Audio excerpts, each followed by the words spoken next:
but do not lessen, okay, the importance of the wait just because you're growing impatient, just because you're growing weary, okay? So that's where the distinction between waiting on God and waiting in God comes into play, okay? So when we say we're waiting on God, it kind of means that we are perfectly ready, we are in position and primed and, prepared, and everything is perfect on our end, and we're just waiting on God to catch up to us. Honey, that could not be further from the truth.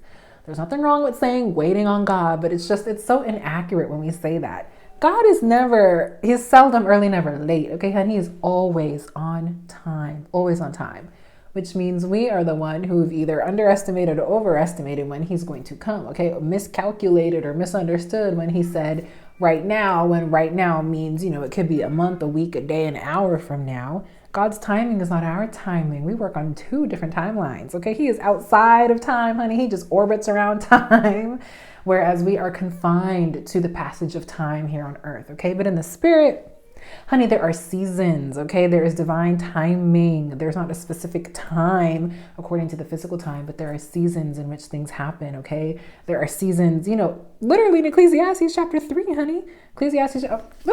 Get your word, sis. Get your word and read over Ecclesiastes chapter 3 and get to know the seasons of life, okay? There's not a specific time that those things are going to happen here on earth, but there is a season when those things will take place in your life. So saying that we are waiting on God means that we are tapping our foot, being impatient, crossing our arms, waiting on the King of Kings to ascribe to some timeline that he never promised to, my dear, okay? Rather, I want you all to say, I'm waiting in God, okay? I'm waiting in the Holy Spirit. I'm waiting in his divine timing.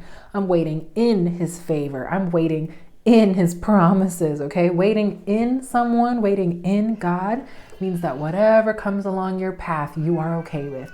You accept. You just say, this is par for the course. This is part of being a woman of God. Okay, this is real talk, hun. This is real talk, sis. Waiting in God means that you are waiting under his wing, okay? Under his shelter and, under the mighty fortress, okay? You are waiting in his timing, okay? Waiting in his provision, okay? A lot of us maybe have been asking, seeking, knocking, desiring, praying for, fasting for, interceding for, a new level of provision, tapping into or accessing a new level of wealth, or being exposed or being connected, exposed to new heights, or connected with different people in this season. It's coming, honey. It's on the way. It's not only on the way, it's here, okay? Those new divine connections are here. Your divine helper is here. People who are getting ready to help catapult you into your next season are here, but you are still waiting in God until it happens. Okay, you're not waiting on him. He's not late. He's still perfecting things in the meantime. Could it be that he is still working on your heart posture? Could it be that you are so concerned with how long you've been waiting, you forget to consider your heart posture?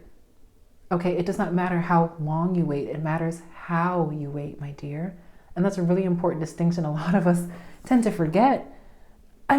There's so many stories I could share with you right now, for lack of repeating myself. Like, Abraham and Sarah literally waited until there was like smoke coming out of Sarah's womb to give birth to a baby. But she waited, not faithfully all the time. We know about Isaac and Ishmael, but she still waited. And God still delivered on his promise, and it was still good in his perfect timing. What else can we say? She was literally like old. She was so old when she gave birth, but she waited. And God still came. He still fulfilled his promise. He still was good on his word.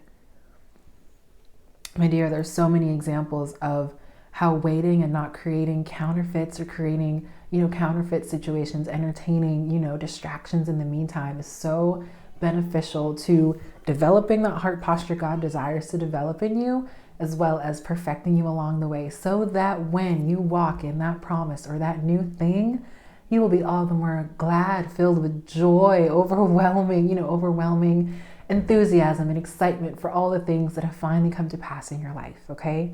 Which is why we must wait in God patiently, cheerfully, faithfully, obediently, okay? In great expectation that whatever he's promised you, that whatever he has shown you, that whatever he's revealed to you, okay, is absolutely going to happen. Not the way you perceive it, but the way he has promised you, and in his perfect timing, okay?